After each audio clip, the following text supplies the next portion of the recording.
Eu vou começar aqui com a apresentação da obra Gênesis.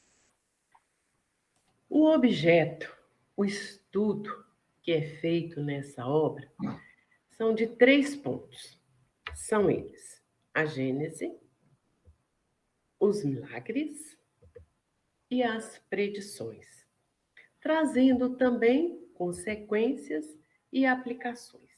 Mas hoje nós apresentaremos apenas essas duas partes, a Gênese e os milagres. E as predições, elas serão trabalhadas na semana que vem. Kardec realiza nesta obra uma análise crítica, baseada nos conhecimentos da ciência, porque nós já vimos que Kardec foi um cientista, acreditadas. A primeira parte, que é a Gênese, ela é composta de 12 capítulos. Nós iremos apresentar algumas ideias desses 12 capítulos. E logo no primeiro capítulo, Kardec, no primeiro parágrafo, ele faz algumas perguntas e as responde no decorrer da leitura dessa obra. E nós trouxemos então algumas perguntas que se referem aos caracteres da revelação espírita. Kardec pergunta: pode o espiritismo ser considerado uma revelação? E responde que sim. Edilson, eu vou pedir para você fechar seu microfone, que está dando microfonia aqui na minha apresentação. Obrigada. Voltando aqui. Então, Kardec coloca que o espiritismo é considerada uma revelação. Portanto, ele explica por que a doutrina espírita é uma revelação. Revelar é dar a conhecer uma coisa desconhecida. É ensinar a alguém aquilo que não sabe. Então, nós já começamos a entender o porquê que a doutrina espírita é considerada a terceira revelação, que é o Consolador prometido por Jesus. Porque a primeira revelação veio com Moisés, a segunda com Cristo e a terceira com a doutrina espírita. O Espiritismo, dando-nos a conhecer o mundo invisível, assim como as leis que o regem, é uma verdadeira revelação na acepção científica da palavra. Então, veja bem, Kardec está trabalhando no campo da ciência com a doutrina espírita. E traz, então, esta oportunidade para nós de conhecimento. O homem, então, já não caminha às cegas. Sabe de onde vem, para onde vai e por que está na Terra. Mas qual é o caráter da revelação espírita? É duplo. Participa ao mesmo tempo da revelação divina, porque os seus pontos fundamentais provêm do ensino que deram os espíritos encarregados por Deus, e da revelação científica, porque há necessidade do trabalho da observação e da pesquisa. Em que se funda a sua autenticidade e autoridade? No conceito que os espíritos deram. Um princípio, seja qual for, só adquire autenticidade pela universalidade do ensinamento, isto é, por instruções idênticas, dadas em todos os lugares por médios estranhos uns aos outros. Mas a quem e de que maneira foi ela feita? A doutrina espírita ela é coletiva, no sentido de não ser feita ou dada como privilégio a pessoa alguma. Foram os espíritos que a ditaram. e ela se dirige ao grande número de aflitos, pois é o Consolador prometido por Jesus. A revelação espírita é absoluta ou suscetível de modificações? Absoluta ela não é. Nós vimos lá no início o que foi que Kardec fez. Ele tem algumas teorias hipotéticas que poderão ser confirmadas ou contraditadas. Porém, se uma verdade nova se revelar, ela a aceitará. Qual a utilidade da moral que prega? O que o ensino dos espíritos acrescenta à moral do Cristo é o conhecimento dos princípios que regem as relações entre os mortos e os vivos. Princípios esses que completam as noções vagas que o Cristo havia dado acerca da alma, de seu passado e de seu futuro. Quais as verdades novas que eles nos trazem? Vamos começar a entender essa questão de forma mais clara, porque Kardec, ele usou da razão. Completar o ensino de Jesus deve entender-se no sentido de explicar e desenvolver, não no de ajuntar-lhes verdades novas, porque tudo nele se encontra em estado de germe. Mas também o Espiritismo nos leva a compreender pela razão a existência de Deus. E dentro dessa primeira parte que trabalha a Gênese, início das coisas, tem um capítulo que é muito importante que fala sobre Deus. Mas esse capítulo, ele é trabalhado na aula de Deus. Eu trouxe, então, alguns dizeres do espírito Adolfo Bezerra de Menezes, que está contido nesses 3 volumes, que se chama Espiritismo, Estudos Filosóficos, ele falando então de Deus, a existência de Deus. Diz Bezerra de Menezes, suprimir do universo a ideia de Deus é fazer do homem a obra mais inexplicável da criação. Alguns negam a existência de Deus, e Dr. Bezerra de Menezes comenta que o orgulho de não sujeitar-se à opinião universal é um dos fatores da negação da existência de Deus, mas principalmente a deficiência de estudos que levam a algumas pessoas a negarem a existência de Deus. A prova da existência de Deus. Provar que Deus existe, que o homem é imortal em sua essência, é ajuntar mais uma voz ao coro universal. Mas por que não acreditam na existência de Deus? Porque não vemos? Não compreendemos? Porventura, só devemos acreditar na existência do que vemos? O cego não vê o sol, mas o sente pelo calor de seus raios. Como não admitirmos a existência de um ser onipotente e onisciente contemplando as maravilhas da criação? Então, onde se pode encontrar a prova da existência de Deus? Deus não se mostra, mas se revela pelas suas obras. Mas a ciência nos tem auxiliado de forma significativa.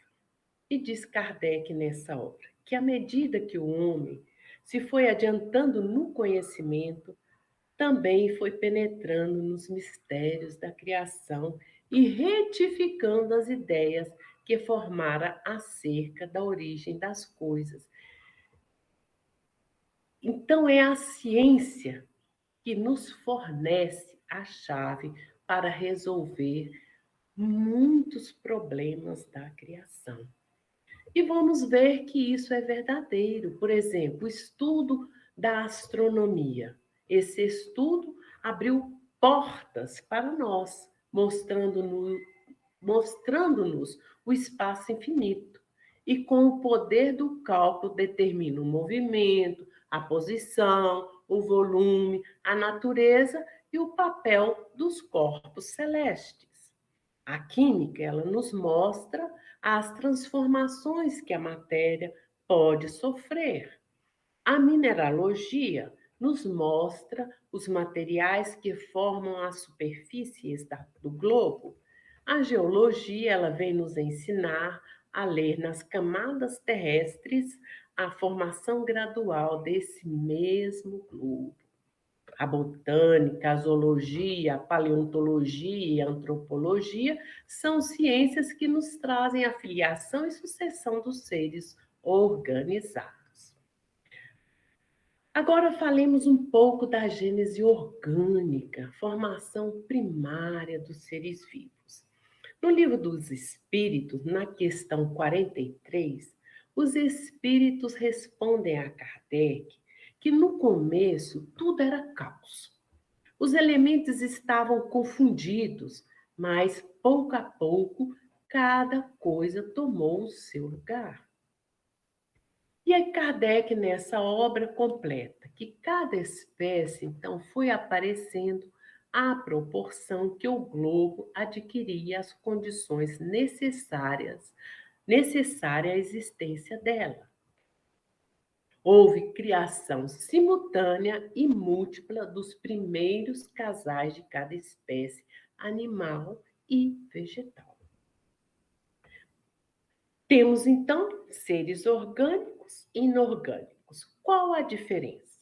No capítulo 1 do Livro dos Espíritos, os espíritos respondem: os seres orgânicos são os que têm em si uma fonte de atividade íntima, que é chamada de princípio vital, que lhes dá a vida. Nascem, crescem, reproduzem-se por si mesmos e morrem. No capítulo 4 do Livro dos Espíritos, é colocado por eles que os seres inorgânicos são os que carecem de vitalidade, de movimentos próprios e que se formam apenas pela agregação da matéria.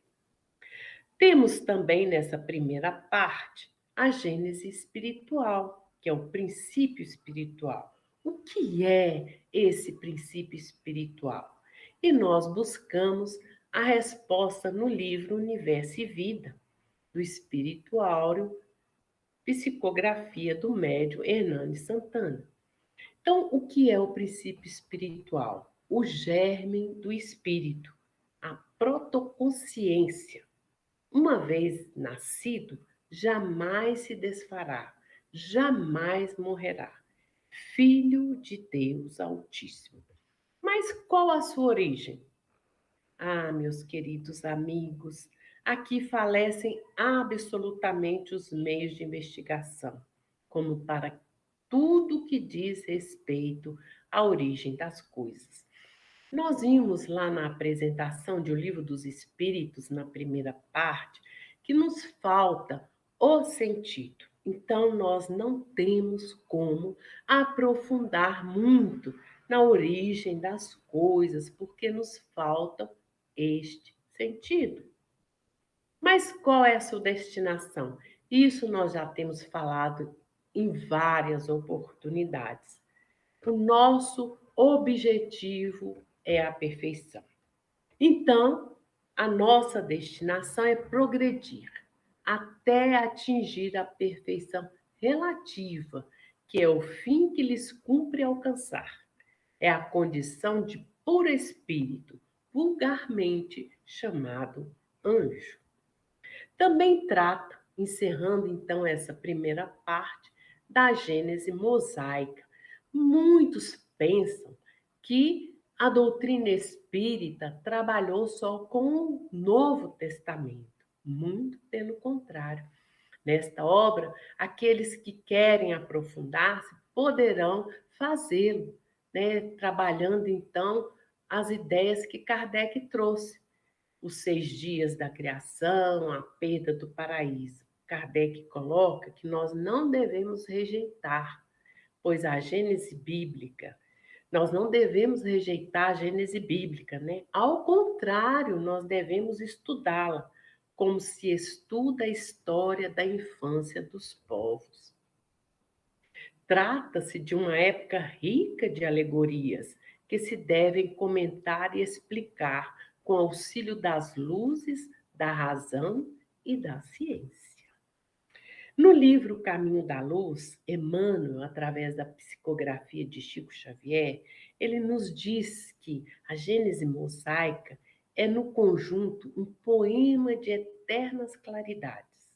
Seus cânticos de amor e de esperança atravessam eras com o mesmo sabor indestrutível de crença e de beleza. E mais, é por isso que, a par do Evangelho, está o Velho Testamento, tocado de clarões imortais para a visão espiritual de todos os corações. Falemos agora dos milagres. Eu não estou vendo as respostas que vocês deram, porque eu não quero interferir no que Kardec esclareceu, nesse descortinar. Né? Não é uma revelação a doutrina espírita, e nesse campo é uma revelação surpreendente.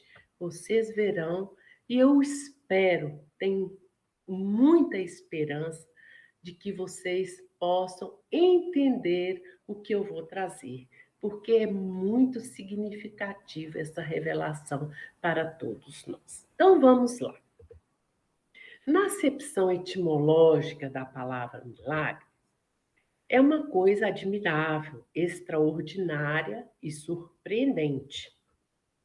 No entender das massas, é fato extranatural. Aqui a gente já começa a trabalhar as nossas ideias. Extranatural é que está fora das coisas naturais. E nós já vimos que as leis são naturais, as leis de Deus, leis naturais, leis divinas. E no sentido teológico, derrogação das leis da natureza. Derrogar quer dizer substituir, trocar. E nós já vimos, então, que as leis da natureza, elas são eternas, imutáveis, perfeitas. Isso nós vimos na terceira parte de O Livro dos Espíritos. Os seus caracteres, então, é de ser uma coisa inexplicável, sobrenatural, excepcional. Considerava sobrenatural tudo aquilo cuja causa não se conhecia. Mas nós vimos lá que com a ciência, quando nós formos estudando, quando nós formos compreendendo as coisas, muitas coisas serão aclaradas para todos nós. Então, o Espiritismo faz que volte ao rol os milagres, que eles voltem ao rol dos efeitos naturais. E aí nós vamos passar a explicar, né, o que Kardec trouxe para nós. Mas será então que o Espiritismo faz milagres? Não. O que o Espiritismo faz que nós já informamos em slides anteriores? Ele vem revelar novas leis e explicá-las. Leis que regem o princípio espiritual, ou seja, o mundo invisível, o mundo espiritual, como o corpo está as que regem o princípio material. Milagres não há no sentido que comumente emprestam a essa palavra, porque tudo decorre das leis eternas da criação, leis essas perfeitas que estão escritas na nossa consciência e no livro da natureza.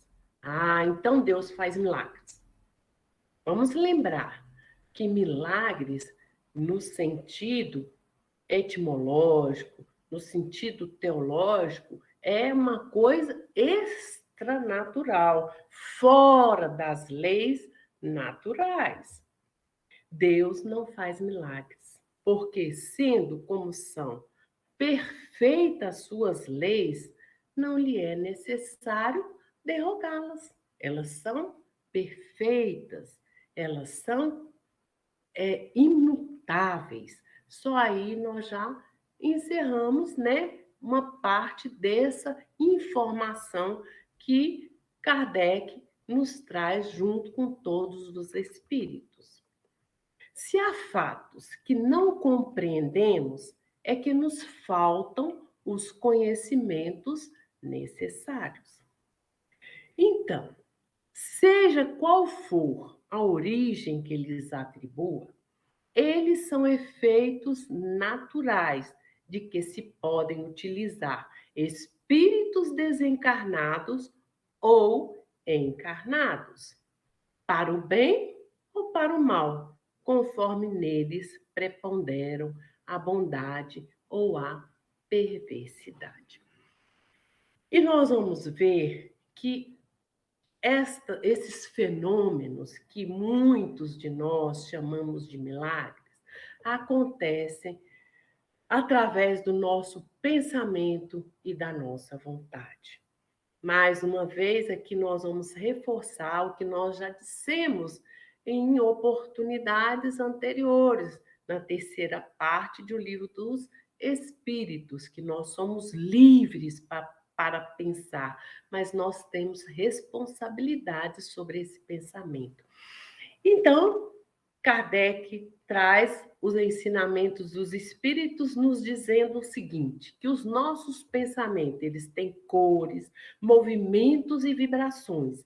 Eles podem estar imbuídos de inveja, ciúme, ódio, mas também, ao mesmo tempo, de amor, doçura, benevolência. Se são de boa natureza, essa impressão é salutar. Se são maus, a impressão é penosa. Eu trouxe também uma outra ajuda para a gente entender também um pouco mais esta questão. Na Revista Espírita de 1862,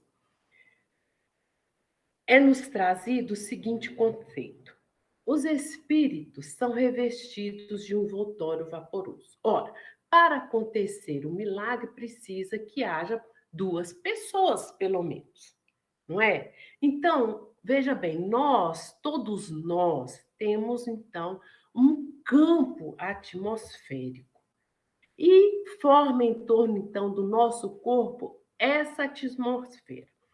Pois bem, no livro Universo e Vida, o irmão Auro nos diz o seguinte: o nosso pensamento é uma radiação. Quando nós pensamos, então, nós estamos emitindo raios. E esses raios são provenientes da nossa mente espiritual.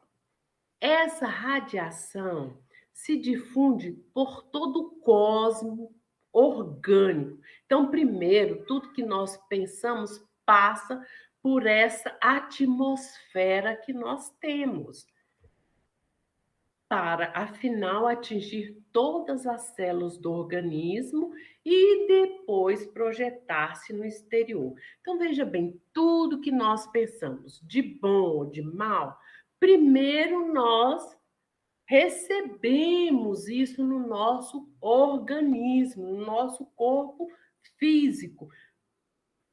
Trabalhamos na nossa atmosfera, né? É irradiado pela nossa mente espiritual, e aí nós recebemos isso no organismo físico para depois ser exteriorizado. O pensamento, diz André Luiz na obra Nosso Lar, em vibrações sutis, ele alcança o alvo, por mais distante que esteja. Na obra Pensamento e Vida, Emmanuel nos traz, através de Chico Xavier, que assimilamos os pensamentos daqueles que pensam como nós pensamos. E mais, estamos invariavelmente atraindo ou repelindo recursos mentais que se agregam aos nossos, fortificando-nos para o bem ou para o mal, segundo a direção que escolhemos. Isso tudo, gente, para que nós possamos entender a questão dos milagres. Os milagres são curas, né? Que acontecem entre aquele que deseja se curar e aquele que deseja realizar a cura. Pois bem, nessa obra, Kardec nos diz como as curas acontecem. Então, a cura, ela se opera mediante a substituição de uma molécula malsã por uma molécula sã. O poder curativo estará, pois, na razão direta da pureza da substância inoculada. Depende das intenções daquele que deseje realizar a cura, seja homem ou espírito. E, por último, ele informa que depende da energia da vontade. Quanto maior for, tanto mais abundante emissão fluídica provocará. E essa ação, esse processo da cura, a gente a chama de uma ação fluídica. Ela pode produzir-se de muitas maneiras. Quando nós falamos que os espíritos podem realizar curas, encarnados e desencarnados, é através desse processo, pelo fluido dos espíritos, atuando diretamente sem intermediário. É o que nós chamamos de magnetismo espiritual. Pelo próprio fluido do magnetizador, é o magnetismo humano. Pelos fluidos que os espíritos derramam sobre o magnetizador e este transmite ao paciente, é o magnetismo humano espiritual, e é o que nós utilizamos no Cefac. Esse processo nós contamos, nós trabalhadores, contamos então com essa presença do mundo espiritual nos auxiliando para que nós possamos fazer então as atividades de alívio das dores, os passes magnéticos que nós chamamos. Houveram muitos milagres no Evangelho, né? Citado por vários evangelistas. E nessa parte, Kardec nos traz o seguinte esclarecimento. Os fatos que o Evangelho relata, considerados milagrosos, pertencem à ordem dos fenômenos psíquicos, isto é, dos que têm como causa primária as faculdades e os atributos da alma. Naqueles 3 volumes do livro intitulado Espiritismo, Estudos Filosóficos, Bezerra de Menezes nos traz algumas informações sobre a ciência das leis. E ele fala que Jesus tinha a ciência das leis que regem o universo, das quais nós mal lobrigamos algumas mais rasteiras. Então, nosso conhecimento, ele é ínfimo perante essa ciência, que é a ciência das leis do mundo espiritual. E porque possuía aquela ciência, ele produziu por ela fatos que, aos olhos dos que ignoram, passam por milagres. Ou seja, seria a derrogação das leis postas por Deus. Mas no livro Universo e Vida, Áureo nos fala que o Cristo Jesus, Senhor da verdade e da inteireza, foi o único espírito absolutamente completo, com todas as suas faculdades plenamente desenvolvidas e em perfeito funcionamento. E Mateus, no capítulo 4, nos versículos 23, 24 e 25, diz que Jesus ia por toda a Galileia, ensinando nas sinagogas, pregando o evangelho do reino e curando todos os langores e todas as enfermidades no meio do povo. E nós trouxemos aqui 3 exemplos das ações magnéticas promovidas pelo Cristo, de diferentes formas, né? Primeiro nós vamos ver aí a cura que Jesus realiza nesse paralítico, somente usando o verbo. Conta-nos João, o evangelista João, no capítulo 5º, que estava lá um homem que se achava doente há 38 anos, à beira da piscina. Esse homem, né, aumentando aí um pouquinho os comentários a respeito desse relato de João, esse homem, ele estava ali esperando que alguém o lançasse na piscina, que um momento ela se movimentava e aquele que ali caía primeiro na água era curado. E então ele fala, Jesus pergunta a ele primeiro, queres ficar curado? O doente então respondeu, Senhor, não tenho ninguém que me lance na piscina. Disse-lhe Jesus, levanta-te. Gente, o comando verbal de Jesus, a ação magnética desse espírito, como ela é impressionante a todos nós. Levanta-te, toma o teu leito e vai-te. No mesmo instante, o homem se achou curado, pôs-se a andar. Então, houve de imediato uma substituição de moléculas que estavam sofridas, doentes, por moléculas saudáveis, promovendo então a cura desse paralítico. Trouxemos também como exemplo uma ação de Jesus, dupla ação, né, de Jesus, que foi o toque e a imposição. Jesus chegando a Betsaida, trouxeram-lhe um cego. E ele então toma esse cego pela mão e o leva para fora do burgo.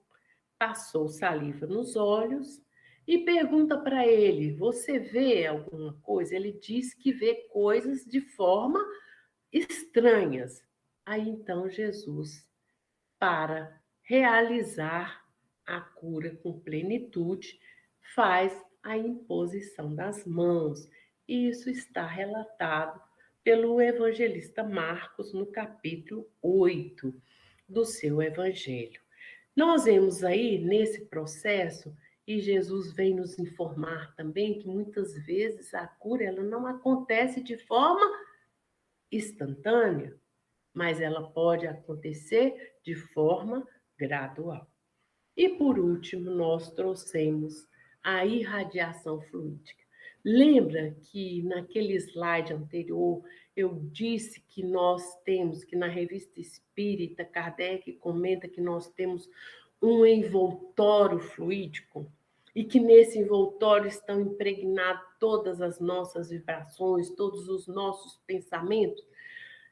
Pensemos nesse envoltório de Jesus, no poder que esse envoltório tem. Então, vejamos. Essa mulher, ela havia 12 anos que sofria de uma hemorragia e ela já havia procurado todos os médicos e todos os recursos de que dispunha, ela empregou para a cura. Só que ela não ficou curada.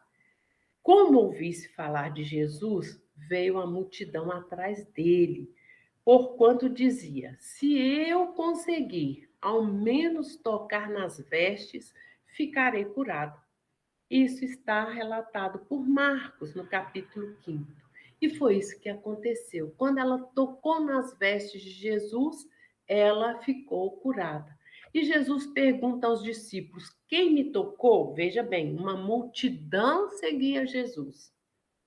Mas Jesus vira e pergunta: quem me tocou? Os discípulos, impressionados com a pergunta, falam: Senhor, muitos lhe tocam. Mas ele responde: de mim saiu uma virtude. E a mulher, então, que se sentiu curada, que estava curada, ela se apresenta a Jesus e conta o que com ela aconteceu. E Jesus, então, diz: tua fé te curou. Pois bem, meus amigos, estamos encerrando. Nós vamos encontrar no livro Dicionários da Alma, psicografia de Francisco Cândido Xavier, dizendo o seguinte: o milagre é sempre o coroamento do mérito, mas nunca derrogação das leis naturais que funcionam igualmente para todos. E concluindo, nós trouxemos o livro A Caminho da Luz. O Espiritismo, na sua missão de consolador, é o amparo do mundo neste século de declives da sua história. Só ele pode, na sua feição de cristianismo redivivo, salvar as religiões que se apagam entre os choques da força e da ambição, do egoísmo e do domínio, apontando aos homens os seus verdadeiros caminhos. Está aí a nossa bibliografia e eu agradeço de coração a paciência de vocês em me ouvir. Obrigada.